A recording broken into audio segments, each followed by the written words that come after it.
শেহজাদ বলেন, যখন সবকিছু ঠিকঠাক চলছিল তখন খেলোয়াড়দের তুলনা শুরু করা হয়। এখন সে পারফরমেন্স আসছে না, আর তখন বলা হচ্ছে তুলনা করা উচিত নয়। বিরাট কোহলির সঙ্গে কোনো খেলোয়াড়ের তুলনা চলে না, কাউকে অন্য কারোর সঙ্গে তুলনা করা উচিত নয়। তিনি আরও বলেন, এমন বিতর্ক শুধু ব্যক্তিগত অর্জনকে ক্ষতিগ্রস্ত করে না, বরং অপ্রয়োজনীয় প্রত্যাশা তৈরি করে। পাকিস্তানের সাবেক ক্রিকেটার আহমেদ শেহজাদ কোহলির সাথে বাবর আজমের তুলনা নিয়ে তীব্র ক্ষোভ প্রকাশ করেছেন।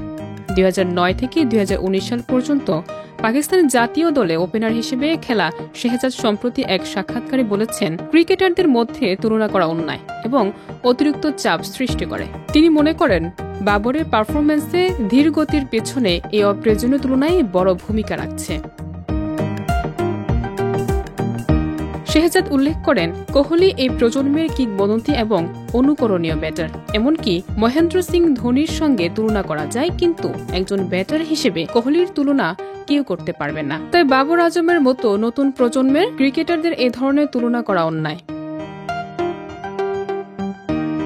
বিষয়টি বিশেষভাবে গুরুত্বপূর্ণ, কারণ বাবর ক্যারিয়ারের শুরু থেকে ধারাবাহিক ছিলেন। প্রতি ম্যাচে রান করার পর তার পারদর্শিতা তাকে পাকিস্তানের সেরা ব্যাটারদের মধ্যে রেখেছিল। কিন্তু গত 72 ইনিংসে কোনো শতক না হওয়ায় অনেকে তাকে পাকিস্তানের কোহলি হিসেবে তুলনা করার চেষ্টা করেছে।